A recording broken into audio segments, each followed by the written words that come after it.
We would now like to extend a token of our gratitude to Sri D.V. Sadananda Gowdaji.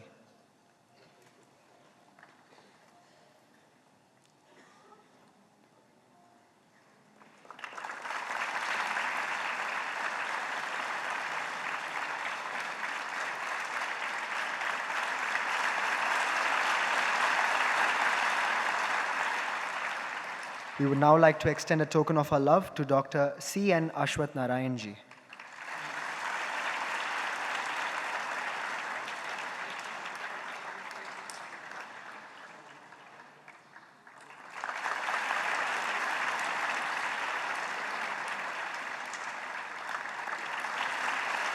ಪರಮ ಪೂಜ್ಯ ಸದ್ಗುರು ಮಧುಸೂದನ್ ಸಾಯರವರ ಪಾದಕಮಲಗಳಿಗೆ ನನ್ನ ಭಕ್ತಿಪೂರ್ವಕ ನಮನಗಳನ್ನು ಸಲ್ಲಿಸಿ ವೇದಿಕೆ ಮೇಲೆ ಉಪಸ್ಥಿತರಿರುವಂಥ ಸನ್ಮಾನ್ಯ ಡಾಕ್ಟರ್ ಅಶ್ವಥ್ ನಾರಾಯಣರೇ, ಡಾಕ್ಟರ್ ರೆಡ್ಡಿಯವರೇ ಸೇರಿದಂತೆ ಎಲ್ಲ ನನ್ನ ಪ್ರೀತಿಯ ಸಹೋದರ ಸಹೋದರಿಯರೇ, ಪ್ರಾಯಶಃ ಇಂಥ ಒಂದು ಅದ್ಭುತ ಕಾರ್ಯಕ್ರಮದಲ್ಲಿ ಭಾಗವಹಿಸುವುದೇ ಒಂದು ಪೂರ್ವಜನ್ಮದ ಪುಣ್ಯ ಅಂತ ನಾನು ಭಾವಿಸ್ತಾ ಇದ್ದೀನಿ.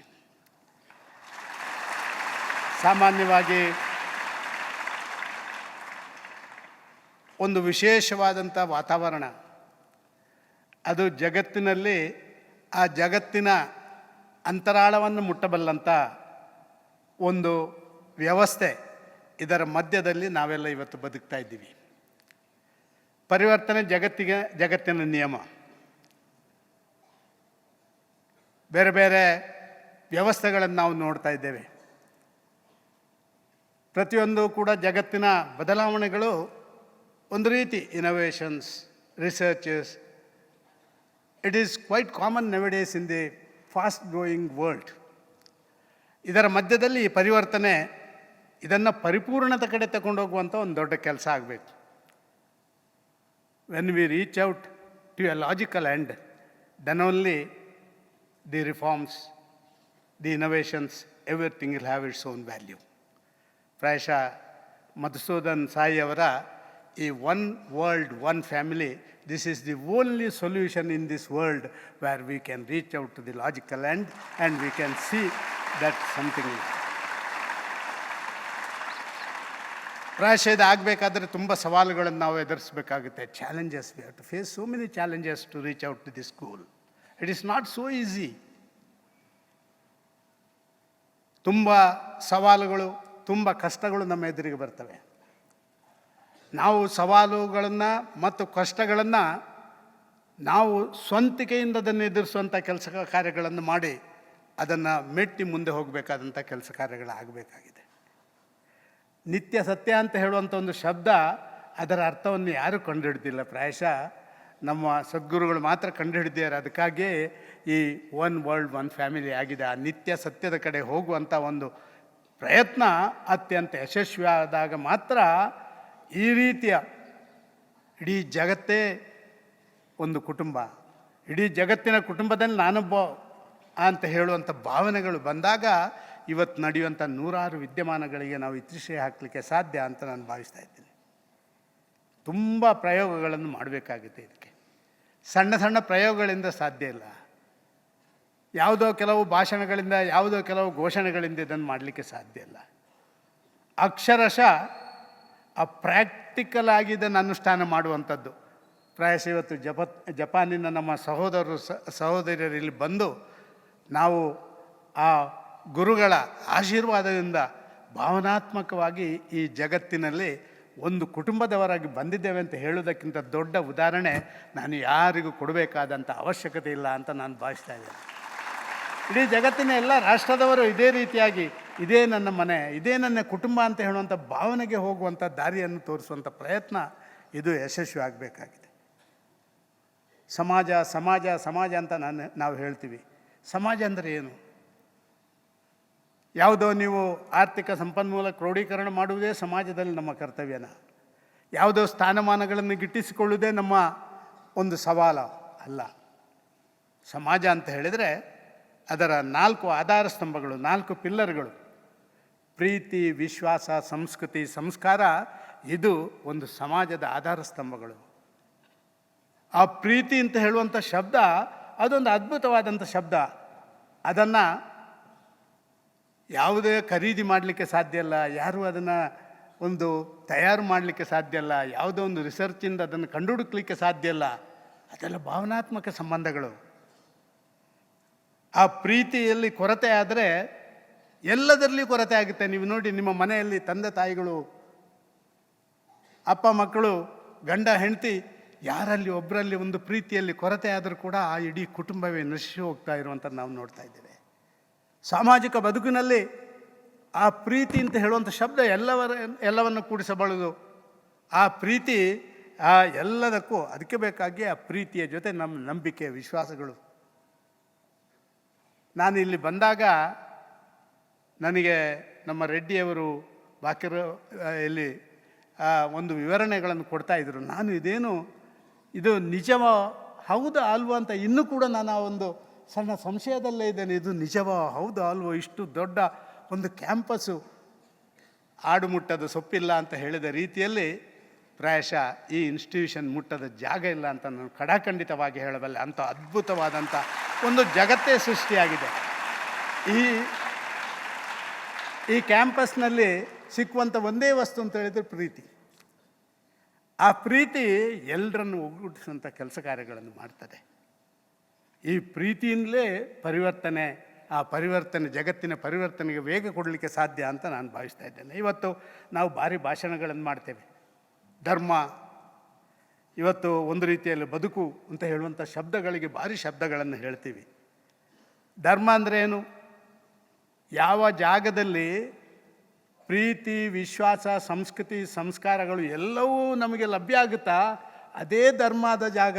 ಆ ಧರ್ಮದ ಜಾಗವೇ ಪ್ರಾಯಶಃ ಈ ಪುಣ್ಯ ಭೂಮಿ ಅಂತ ನಾನು ಭಾವಿಸ್ತಾ ಇದ್ದೇನೆ. ಇಲ್ಲಿ ಎಲ್ರಿಗೂ ಎಲ್ಲವನ್ನು ಸಿಕ್ಕುವಂಥದ್ದು ನಾವು ಕಾಣ್ತಾ ಇದ್ದೇವೆ. ಇವತ್ತು ಯಾರು ಇದನ್ನೆಲ್ಲ ಕೊಡ್ತಾರೋ ಅವರೇ ಶ್ರೇಷ್ಠರು.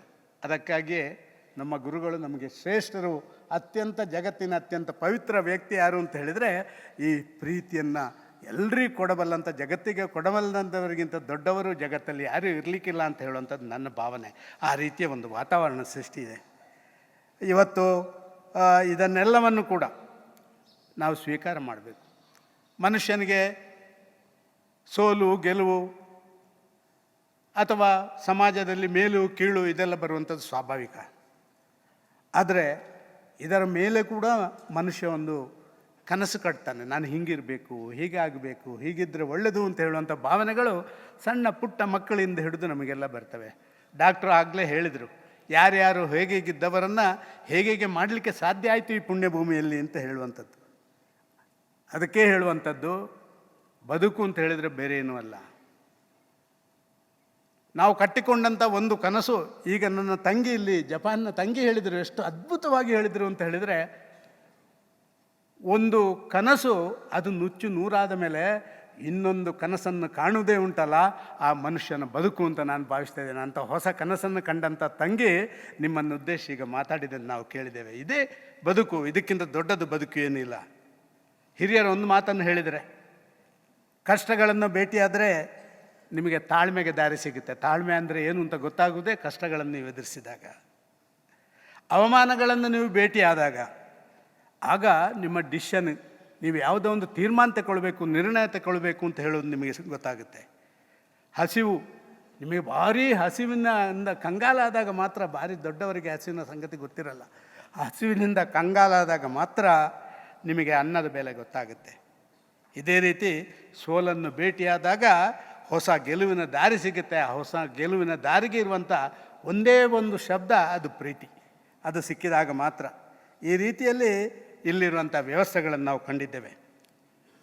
ನಾನು ಎಲ್ಲವನ್ನು ಓದ್ತಾ ಇದ್ದಾಗ ನನಗೆ ಒಂದು ಸಣ್ಣ ಸಂಗತಿ, ಆಧ್ಯಾತ್ಮಿಕ ಅನುಭವದ ಆ ಹಿನ್ನೆಲೆಯಲ್ಲಿ ಸಮಾಜದಲ್ಲಿರುವಂಥ ಮೇಲು ಕೆಳವು, ಮತ್ತೊಂದು ಬಲವ ಬಡವ, ಬಲ್ಲಿದ, ದೊಡ್ಡವ, ಸಣ್ಣವ ಅಂತ ಹೇಳುವುದನ್ನು ಮೆಟ್ಟಿ ನಿಂತು ಎಲ್ಲದರಲ್ಲಿ ಸಮಾನತೆಯನ್ನು ನೋಡಿ ನಾವು ಮಾಡುವಂಥ ಕೆಲಸವೇ ನಮಗೆ ಆ ದೇವರು ಅಂತ ಹೇಳುವಂಥ ಭಾವನೆಗಳನ್ನು, ಆ ಸಿದ್ಧಾಂತಗಳನ್ನು ಪ್ರಾಯೋಗಿಕವಾಗಿ ಪ್ರತಿಪಾದನೆ ಮಾಡಿ ಸಾಮಾಜಿಕ ಕಲ್ಪನೆಯನ್ನು ಜಗತ್ತಿಗೆ ಕೊಟ್ಟು ಅಂಧಶ್ರದ್ಧೆಯ ಆ ಮೌಢ್ಯತೆಯ ವಿರುದ್ಧ ಸಮನ್ವಯವನ್ನು ಸಾಧಿಸುವುದೇ ಪ್ರೀತಿ. ಆ ಸಮನ್ವಯವನ್ನು ಸಾಧಿಸುವಂಥ ವ್ಯವಸ್ಥೆಗೆ ಈ ರೀತಿಯ ವಾತಾವರಣದ ಅವಶ್ಯಕತೆ ಇದೆ ಅಂತ ನಾನು ಭಾವಿಸ್ತಾ ಇದ್ದೇನೆ. ನಾವು ನೋಡ್ತಾ ಇದ್ದೇವೆ ಜಗತ್ತಿನಲ್ಲಿ ಇವತ್ತು ನಡೀತಾ ಇರುವಂಥ ಆ ಭ್ರಷ್ಟಾಚಾರಗಳು, ಆ ಒಂದು ರೀತಿಯ ದ್ವೇಷದ ರಾಜಕಾರಣಗಳು, ಒಂದು ರೀತಿಯ ವಾತಾವರಣ ಯಾರನ್ನು ಶೋಷಿಸಿ ತಿನ್ನುವಂಥ ಆ ಪರಿಸ್ಥಿತಿಗಳು, ಇದಕ್ಕೆಲ್ಲ ಹೊರಗೆ ಬರುವಂಥ ಕೆಲಸ ಕಾರ್ಯಗಳಾಗಬೇಕು. ಇದಕ್ಕೆ ಭಾರಿ ಪ್ರಮುಖ ಕಾರಣಗಳೇನು ಅಂತ ನಾವು ವಿಶ್ಲೇಷಣೆಗಳನ್ನು ಮಾಡುವಂಥ ಅವಶ್ಯಕತೆ ಇದೆ. ಇಂದಿನ ಎಲ್ಲ ಧಾರ್ಮಿಕ ಸಂಘರ್ಷಕ್ಕೆ ದಿನನಿತ್ಯ ಒಂದು ಜಾತಿಯ ಮೇಲೆ ಇನ್ನೊಂದು ಜಾತಿ, ಒಂದು ಮತದ ಮೇಲೆ, ಒಂದು ಪಂಗಡದ ಮೇಲೆ, ಇಲ್ಲಿ ಜಗತ್ತು ಒಂದು ಕುಟುಂಬ ಅಂತ ನೋಡಲಿಕ್ಕೆ ಸಾಧ್ಯವ ನಮಗೆ ಇದರಿಂದ ಹೊರಗೆ ಬರದಿದ್ದರೆ. ಇದರಿಂದ ಹೊರಗೆ ಬಂದರೆ ಮಾತ್ರ ಇಡೀ ಜಗತ್ತೇ ನನ್ನ ಕುಟುಂಬ ಅಂತ ನೋಡಲಿಕ್ಕೆ ಸಾಧ್ಯ. ಪ್ರಾಯಶಃ ಇಂದಿನ ಎಲ್ಲ ಧಾರ್ಮಿಕ ಸಂಘರ್ಷಕ್ಕೆ ದಯೆ ಇಲ್ಲದಂಥ ಧರ್ಮವೇ ಕಾರಣ. ಯಾವ ಧರ್ಮಗಳಲ್ಲಿ ದಯೆ ಕೊರತೆ ಆಗ್ತದ ಅದೇ ಕಾರಣ ಅಂತ ನಾನು ಭಾವಿಸ್ತಾ ಇದ್ದೇನೆ. ಆಸೆಯಿಂದ ಸಂಪತ್ತನ್ನು ಸಂಗ್ರಹಿಸಿಡ್ತಾರಲ್ಲ, ಅದು ಒಂದು ದೊಡ್ಡ ಸಾಮಾಜಿಕ ದ್ರೋಹ. ಅದಕ್ಕಿಂತ ದೊಡ್ಡ ಸಾಮಾಜಿಕ ದ್ರೋಹ ಯಾವುದಿಲ್ಲ. ಎಲ್ಲದ ಕಡೆಯಿಂದ ದೋಚಿ ತಿಂದು ಮತ್ತೊಂದು ಮಾಡಿ ಆ ಸಂಪತ್ತನ್ನು ಸಂಗ್ರಹಿಸ್ತಾರಲ್ಲ, ಇದರಿಂದ ಆ ಪ್ರೀತಿಗೆ, ವಿಶ್ವಾಸಕ್ಕೆ, ನಂಬಿಕೆಗೆ ಕೊರತೆ ಆಗುವಂಥದ್ದು ನಾವು ಕಾಣ್ತಾ ಇದ್ದೇವೆ. ದೇವರು ಸೃಷ್ಟಿ ಮಾಡಿದಂಥ ಪ್ರತಿಯೊಂದು ಸೃಷ್ಟಿ ಕೂಡ ಅದು ಮಂಗಳಕರವೇ, ಅದರಲ್ಲಿ ಯಾವುದೂ ಅಹಿತಕರವಾದಂಥದ್ದು ಇರುವುದಿಲ್ಲ. ಆದರೆ ಅದರ ಮೇಲೆ ಮೂಢ ನಂಬಿಕೆ, ಅಂಧಶ್ರದ್ಧೆ ಬರುತ್ತೆ ಅಲ್ಲ, ಇದೇ ನಮಗೆ ಒಂದು ರೀತಿ ಆ ರೀತಿಯ ಕಾರ್ಯಾಚರಣೆಗಳನ್ನು ಮಾಡುವಂಥ ದೇವತಾರಾಧನೆಗಳೇ ಒಂದು ರೀತಿಯಲ್ಲಿ ಈ ಪ್ರೀತಿಗೆ ಒಂದು ಕಡಿವಾಣ ಹಾಕುವಂಥ ಕೆಲಸ ಕಾರ್ಯಗಳನ್ನು ಮಾಡಿ. ಆದ ಕಾರಣ ಇದನ್ನೆಲ್ಲ ನಾವು ಆಲೋಚನೆ ಮಾಡಿ ಮುಂದೆ ಹೋಗಬೇಕು. ಉದಾಹರಣೆಗೆ ಒಂದು ದನ ತಗೊಳ್ಳೋಣ. ಇವತ್ತು ಒಂದು ದನ, ನಿಮ್ಮ ಮನೆಯಲ್ಲಿರುವಂಥ ಒಂದು ದನ, ನಾವು ಕುಡಿದು ಉಳಿದಂಥ ಅಕ್ಕಚ್ಚನ್ನು, ನಾವು ತಿಂದು ಮೆಟ್ಟಿಕೊಂಡು ಹೋಗುವಂಥ ಹುಲ್ಲು ಗ್ರಾಸವನ್ನು ಎಲ್ಲವನ್ನು ತಿಂದು ಆ ದೇವರಿಗೆ ನಾವು ದೇವತಾರಾಧನೆ ಮಾಡುವಂಥ ಸಂದರ್ಭಗಳಲ್ಲಿ ಅದಕ್ಕೆ ಧಾರೆ ಎರೆಯುವಂಥ ಆ ಪರಿಶುದ್ಧವಾದಂಥ ಹಾಲು ಕೊಡುತ್ತೆ. ಆದರೆ ಅದೇ ಹಾಲು ಕುಡಿದಂಥ ಮನುಷ್ಯ ಅದಕ್ಕಿಂತಲೂ ಪರಿಶುದ್ಧ ಆಗಬೇಕು ತಾನೆ. ಎಲ್ಲರಿದೆಯಾ? ಆ ಮನುಷ್ಯ ಇವತ್ತು ದೇಶದ ವ್ಯವಸ್ಥೆಯನ್ನು ಸಮಾಜದಲ್ಲಿ ಬೀಳಿಸುವಂಥದ್ದು ನಾವು ನೋಡ್ತಾ ಇದ್ದೇವೆ. ಆದ ಕಾರಣ ಯಾವತ್ತೂ ಕೂಡ ಆದರ್ಶದ ಆಧಾರದಲ್ಲಿ ನಡೆಯುವಂಥ ಸಮಾಜ ಅದು ಪರಿವರ್ತನೆಗೆ ವೇಗ ಕೊಡಲಿಕ್ಕೆ ಸಾಧ್ಯ. ಆದರ್ಶದ ಆಧಾರದಲ್ಲಿ ನಡ್ಕೊಳ್ಳುವಂಥ ಪದ್ಧತಿಗಳು ಅದು ನಮಗೆಲ್ಲ ಪ್ರೇರಣೆಗಳನ್ನು, ಪೂರಕವಾದಂಥ ವಿಚಾರಗಳನ್ನು ಕೊಡಲಿಕ್ಕೆ ಸಾಧ್ಯ. ಪ್ರಾಯಶಃ ಈ ಪುಣ್ಯಭೂಮಿ ಆ ಕೆಲಸ ಕಾರ್ಯಗಳನ್ನು ಮಾಡ್ತದೆ. ಖಂಡಿತವಾಗಿಯೂ ಇವತ್ತು ನಾಳೆ ಎಲ್ಲ ಇದ್ದರೂ ಒಂದಷ್ಟು ದಿನಗಳ ನಂತರ ಆದರೂ ಒಂದು ಜಗತ್ತು, ಒಂದು ಕುಟುಂಬ ಅಂತ ಹೇಳುವಂಥ ಆ ಗುರುಗಳ ಆ ವೇದ ವಾಕ್ಯ ಇದೆಯಲ್ಲ, ಅದೆಲ್ಲರಿಗೂ ಹಿತ ಆಗುತ್ತೆ, ನೆಮ್ಮದಿ ಆಗುತ್ತೆ, ಎಲ್ಲರಿಗೂ ಕೂಡ ಪ್ರೀತಿ ವಿಶ್ವಾಸಗಳನ್ನು ತುಂಬಲಿಕ್ಕೆ ಸಾಧ್ಯ ಆಗುತ್ತೆ ಅಂತ. ಪ್ರೀತಿ ಅಂದರೆ ಏನು? ಕೆಲವರು ಹೇಳ್ಬೋದು, ನಾನು ಭಾರಿ ಪ್ರೀತಿ ಮಾಡ್ತೇನೆ, ನನ್ನ ಮಗನನ್ನು, ನನ್ನ ಮಗಳನ್ನು, ಹೆಂಡತಿಯನ್ನು, ಎಲ್ಲರನ್ನೂ ಪ್ರೀತಿ ಮಾಡ್ತೇನೆ, ಆದರೆ ಏನು ಸುಖ ಇಲ್ಲಲ್ಲ ಅಂತ. ನಾನು ಯಾವತ್ತೋ ಒಂದು ಸರಿ ಓದಿದ ನೆನಪು.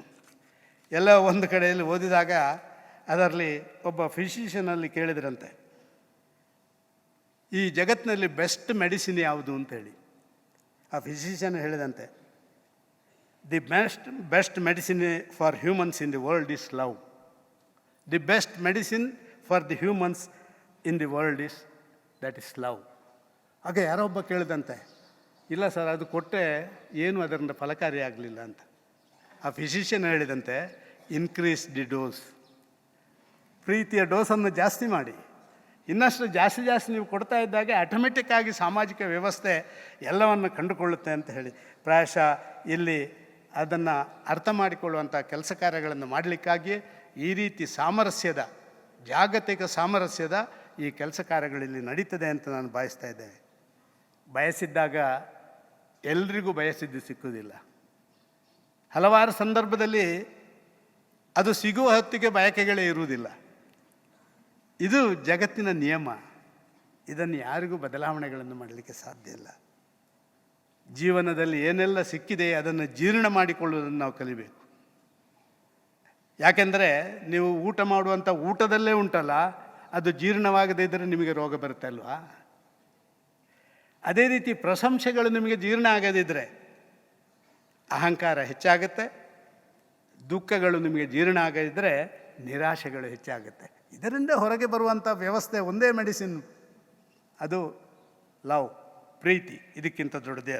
ಆದ ಕಾರಣ ನಾವಿಷ್ಟೇ ಮಾಡೋಣ, ಟೀಕೆಗಳಲ್ಲಿ ಅಡಗಿರುವಂಥ ಸತ್ಯ, ಹೊಗಳಿಕೆ ಅಲ್ಲಿ ಅಡಗಿರುವಂಥ ಸುಳ್ಳು, ಇವೆರಡನ್ನು ಅರ್ಥ ಮಾಡಿಕೊಂಡ್ರೆ ಅರ್ಧದಷ್ಟು ಸಮಸ್ಯೆಗಳು ಸಮಾಜದಲ್ಲಿ ಪರಿಹಾರ ಆಗುತ್ತೆ, ಎಲ್ಲವೂ ತನ್ನಿಂದ ತಾನಾಗಿ ಪರಿಹಾರ ಆಗುತ್ತೆ. ಇದಕ್ಕೆಲ್ಲದಕ್ಕೂ ಕೂಡ ಪ್ರೀತಿ ಎಂಬ ವಸ್ತುವನ್ನು ಹೆಚ್ಚು ಹೆಚ್ಚು ಮಾಡೋಣ. ಇಡೀ ಜಗತ್ತಿಗೆ ಪ್ರೀತಿಯ ಸಂದೇಶವನ್ನು ಕೊಟ್ಟಂಥ ಗುರುಗಳಿಗೆ ಮತ್ತೊಮ್ಮೆ ನನ್ನ ಭಕ್ತಿಪೂರ್ವಕ ನಮನಗಳನ್ನು ಸಲ್ಲಿಸಿ ತಮಗೆಲ್ಲ ತಲುಪಿಸಿ ನನ್ನ ಮಾತು ನಿಲ್ಲಿಸ್ತೇನೆ. ಜೈ Hind. I thank the esteemed guests on the stage, Sadanand Gowda ji, who made it here, and he spoke so well about the value of love. Love is the only medicine, and if it is not working, then just increase the dose. That's what he said. It will work. So that's a universal medicine. Wonderful idea. So now you know that the power of love is unquestionable. Just that when we don't love enough, that is when it does not work. So we just have to love more intensely, more frequently, with more of our heart, bigger dose, and it would work. Wonderful message. So it will remain with us, with all our children. So also Dr. Ashwath Narayan, he has been there with this institution for ever since we started. I remember the first time he arrived here after becoming, that time he was the higher education minister, and he had come here. And I caught hold of him and told, you have to give us 2 more campus permissions. And he was inside my car, he could not say no. He could not have jumped out of the car. So he said, of course, and then he went, and promptly within a few days he came back with the letter and told that, Swamiji, as you asked, another 2 campus permissions we are granting from the state of Karnataka.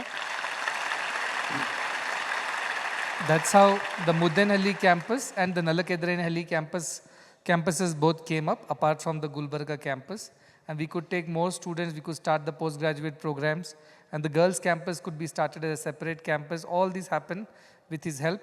Every time, whenever we needed any help, he has been there as a friend of the institution and always helped us. So we are very grateful. Today's institutions have grown leaps and bounds. It started with just a few students in Gulbarga, but today you can see there is a hall full of students. ತುಂಬ ಜನ ಸೇರಿದ್ದಾರೆ. ಇವತ್ತು 3,000ಕ್ಕಿಂತ ಹೆಚ್ಚು ಜನ ಓದ್ತಾ ಇದ್ದಾರೆ ಇನ್ಸ್ಟಿಟ್ಯೂಷನ್ಸ್ನಲ್ಲಿ. ಮತ್ತು ಯೂನಿವರ್ಸಿಟಿಯಲ್ಲಿ ಹೆಚ್ಚು ಜನ ಹೆಣ್ಣು ಮಕ್ಕಳೇ ಇದ್ದಾರೆ. Almost 65% to 70% students are girls in the university, more than boys. And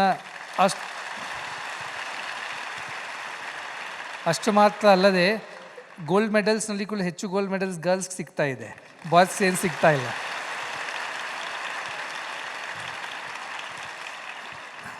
We had the President of India, Dr.